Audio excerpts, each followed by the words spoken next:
क्या आप जानते हैं सबसे उत्तम माता कौन सी होती है? आइए एक एग्जाम्पल से समझते हैं। सबसे बढ़िया माता होती है बाज की माता।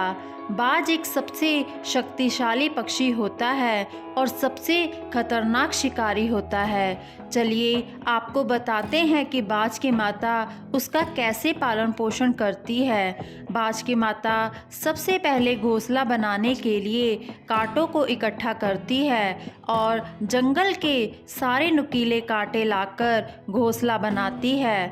फिर उन नुकीले कांटों के ऊपर हल्की फुल्की सूखी घास डालती है।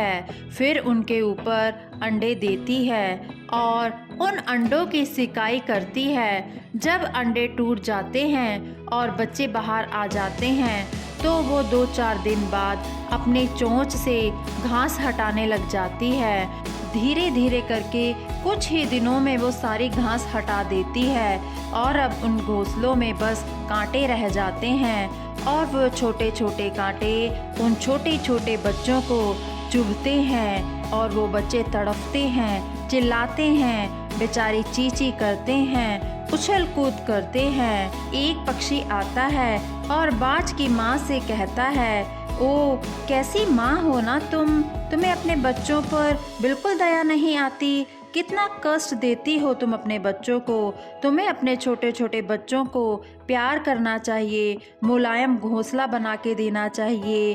कैसे तुम कांटों के ऊपर उनकी परवरिश करती हो। तब बाज की माँ कहती है, हे बहन, मेरा भी मन करता है मैं अपने बच्चों को प्यार से रखूं, इनके कदमों में दुनिया के सारे सुख ला के रख दूं, परंतु अगर मैं ऐसा करती हूँ तो मेरे बच्चे सुखवान हो जाएंगे। क्या करूँ बहन, अगर ये सुखवान हो गए तो कोई भी आसानी से इनका शिकार कर लेगा, इसलिए इनके कांटों पर परवरिश करती हूँ ताकि ये मजबूत बने, और ये मजबूत बनेंगे तो ये बड़े से बड़े शिकार आसानी से कर लेंगे। मैं इन्हें बचपन से इतना मजबूत बनाना चाहती हूँ कि मेरे ना रहने पर इनके ऊपर आने वाले हर संकट इनका बाल भी बांका ना कर सके। इस दुनिया में सबसे खतरनाक शिकारी होता है बाज। हम अपने बच्चों को बचपन से जितना मजबूत बनाएंगे हमारे बच्चों के लिए उतना ही अच्छा है। ज़्यादा सुख व्यक्ति को कमज़ोर करता है। सबसे उत्तम माँ होती है बाज की माँ।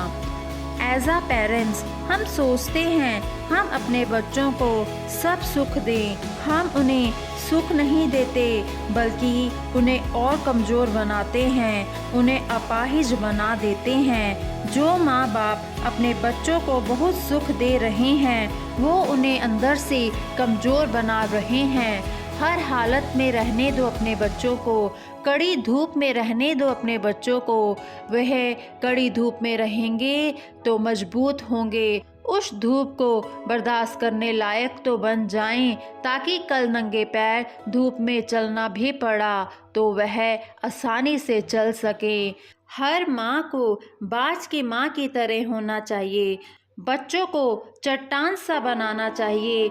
जब नदी की धारा आती है तो नदी अपना रास्ता खुद बनाती है, लेकिन जब उस नदी के सामने चट्टान आ जाती है तो उस नदी को अपना रास्ता बदलना पड़ता है।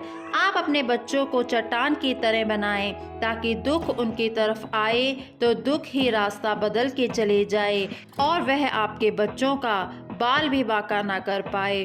तो इसलिए बच्चों को चट्टान की तरह बनाएं, मजबूत बनाएं। ज़्यादा सुख देने के चक्कर में बच्चों का भविष्य खराब ना करें।